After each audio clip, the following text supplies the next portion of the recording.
接下来我们要持续来关心俄乌战场有一个最新的进度，才刚关心完没落幕多久的这一场川习会，表面上看起来确实这一次很平静，但是真正的戏我们今天要看到，它其实是藏在这个细节当中。因为这一次川普话说的非常的直白，但是我们要来特别解读一下是什么意思。他现在特别提到说，我们呢取得了非常多的一个进展，而且接近程度是高达了95%。并且他转述和普丁的通话，还盛赞说这个普丁对乌克兰真的是非常的慷慨。那站在旁边的泽伦斯基在这个时候他露出了一抹的冷笑。当然了，川普他赞美普丁，还说呢，普丁可以提供低价的能源跟物资的供应。但是泽伦斯基心里面或许就在冷笑，认为说，乌克兰你是不是成为被交易的一个标的了呢？我们再把时间往前拉一点，其实在这一场川泽会之前，川普已经先和普丁通了电话，而且在通了电话之后，我们就看到克里姆林宫跟俄方都有许多的这个评论。克里姆林宫是这样说的：俄美一致都认为了暂时停火是只会延长战争的。俄方也直接点名了你乌克兰，这个时候赶快做出勇敢的决定吧，从顿巴斯赶快的撤军来结束这一场战争吧。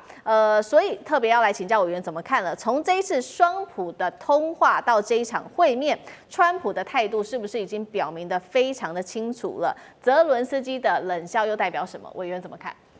泽伦斯基的冷笑是在笑说，普丁真的对乌克兰很慷慨吗？他当然这个冷笑是苦笑。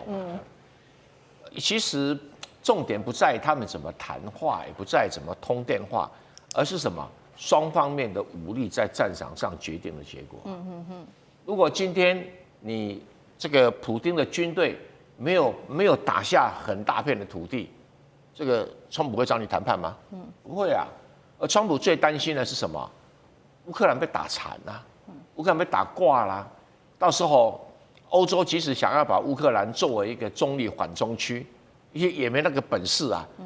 所以对于这个川普来讲，他希望达成几个目标。第一个就是能够跟俄罗斯的关系和缓，因为美国没有能力同时应付中国跟俄罗斯，所以至少美国不要跟俄罗斯翻脸得太离谱，那全心全力的对付中国。那这个是目前川普的一个想法。你别看川普对习近平笑嘻嘻的那叫笑里藏刀。那未来会怎么发展不确定要看明年再说。但是普丁有很慷慨的答应，我也很好奇他到底慷慨哪一部分对，是对于扎波罗热发电厂啦，还对于乌东的矿产的开矿权啦，还是对于领土部分有所退让？这个目前以俄罗斯所要摆的军力，说有70万人，70万人是不够打哈尔科夫的，也不够打敖德萨的，所以他不够占领敖德萨跟哈尔科夫。他大概只想要守住这个什么顿巴斯地区跟克里米亚地区嘛，还有扎波罗热跟赫尔松一部分而已那如果这样子的话，川普当然觉得，你很慷慨对不对？你占了土地，你很多也要让出来。那乌克兰也让出来一部分顿巴斯地区的土地，这是个好生意。因为对川普来讲，那是你拜登惹了事，我在后面收拾善后，你这个泽伦斯基只好看开一点那你不要以为说有的欧洲国家支持你就有本事打下去，基本上是没有。因为这场战争太特别了，它有高科技战争，有最传统的战争。因为好久没有看到那种壕沟战、堡垒战。一战之后就没有，一战就没有，二战都没有壕沟战。对，那怎么跑来呢？那二战里面的机动战，对不起，这次都没看到因为出现了无人机，改变了整个战争，而且无人机越用越先进那已经那个什么卫星通信已经不是问题了，还用到了 AI， 那简直实在是这个，包括乌克兰也好，包括俄罗斯也好，都已经把中国大陆能够做无人机的零组件，大概都已经整个刮光了。所以有一个台商来做类似的零组件，他说再打下去他工厂连农历春节都没办法放假了，为什么？订单一直来是不知道该怎么办。然后他只好开2条生产线，这一条专门供应俄罗斯，那一条专门供应乌克兰的。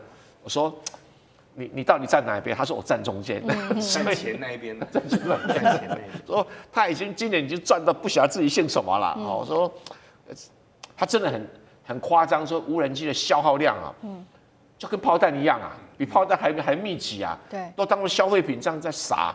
所以两个国家大概以目前的打法的话，死亡率会慢慢下降，也没什么人可以死的，但是死的都是无人机啊，所以乌克兰也没有什么太多实力打下去了，因为我要台上朋友说，乌克兰的订单是有在递减的迹象，好吧，那我们就早点结束吧，这一场闹剧就该结束了，这一场战争是根本不应该打的。所以我们看到这一场谈判的进度到哪里，其实也跟目前的战场的现况有关。那川普其实他现在也承认说，现在手上他觉得2个地方是最棘手的，当然这2个地方也同样是俄罗斯最不愿意放手的地方。现在我们要谈的第一个地方就是顿巴斯。为什么普丁一定要这个地方？它有几个要点，它是俄语的人口核心区、工业能源的军事走廊，跟连接克里米亚，还有它是俄国本土的战略纵深。所以它对于俄罗斯到底有多重要？舰长。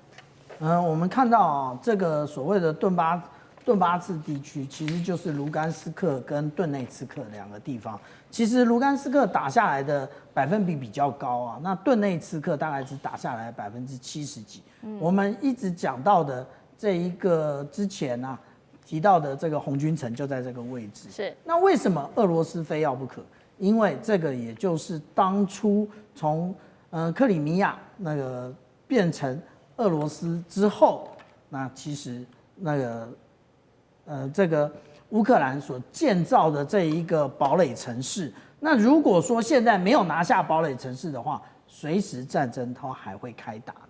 那这个开打呢，那对于俄罗斯来讲，其实或者是对于普丁来讲，都是不可以承受之重啊。那至于说呢，这2个地区也恰恰好是我们讲到整个乌克兰，无论是工业或者是矿产的重镇。那当然，那有关于工业的部分，那俄罗斯当然是想要啊。那对于矿产的部分，那也就是未来如果在俄罗斯的手上的时候，俄罗斯就开始可以有筹码跟川普好好的谈一谈，这个是什么样的状况？川普手上虽然有乌克兰的这个矿产协议，可是你要进去开矿啊，你进去开矿要怎么样跟那个普丁做一个那个交易？那个就是我们看到川普的这一个交易的艺术里面，最重要的是什么？是筹码。所以现在我们看到这个顿巴斯地区其实就是筹码的部分啊。那如果说我们讲到说，对于东欧来讲啊，东欧现在最担心的，也就是他们认为俄罗斯在处理完乌克兰之后，就会来应对东欧。其实这都是想太多，加上这个认知作战。为什么？如果他没有跨越整个乌克兰全境的话，难道他要从白俄罗斯过去吗？难道他要怎么样过去？从海上直接进入到那个罗马尼亚吗？所以这一些都只是这个无论是北约或者是东欧国家，其实他们不断的想要提高这一个国防预算，想要让它可以那个具有它的一个价值，那它可以说得出口，可以跟他的人民交代最重要的原因。是好，这个是川普担心的第一个比较具有争议点的地方是顿巴斯，第2个地方则是扎波罗热的核电厂，现在就在谈说到时候谁来主导，归属于谁，包括了美国、乌克兰跟俄罗斯都有各自的想法。美国认为说呢，那干脆未来就是3方共管好了，那美国来做主导。那乌克兰认为说是美乌共用，没关系，你美国拿走50%的发电量。但俄罗斯则是认为说应该要美俄共用吧，那这个核电拿来可以一起挖这个比特币。媒体分析呢，这个双普这一次的交易本质，他们认为是叫做新雅尔达协议。宽哥怎么看？雅尔达协议是在2次世界大战的时候，包括了罗斯福、丘吉尔跟史达林一起在克里米亚开的一个会。开的会当中呢，各位，德国被分成东德跟西德，这个大家都记得吧？其实那时候包括了中国，包括了整个西太平洋，也全部大家就直接分赃掉了。后面才有那个刚才北方四岛，日本北方四岛的。为什么呢？北方四岛本来是日本的，后来在2战之后放弃了，旧金山合约放弃了。那我们现在来快速的讲一下哈。俄罗斯乌克兰是一个非常特别的地方，面积60万平方公里，但是它从中间切一刀之后，它东西双方刚好有各自的特色。它重要的工业区全部在东边，过去是俄国扶持的。各位别忘了哈，为什么苏联15个联议国当中的话，会从俄罗斯会分成3个呢？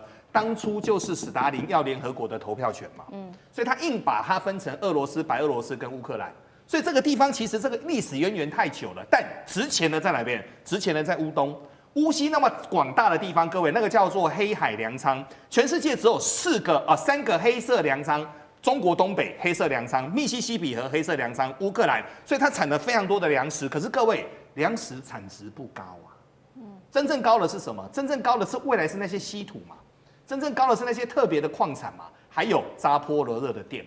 扎波罗热是一个非常特别的地方哦。可能很多人都没有想过，全世界最大的核电厂阵列就在扎波罗热。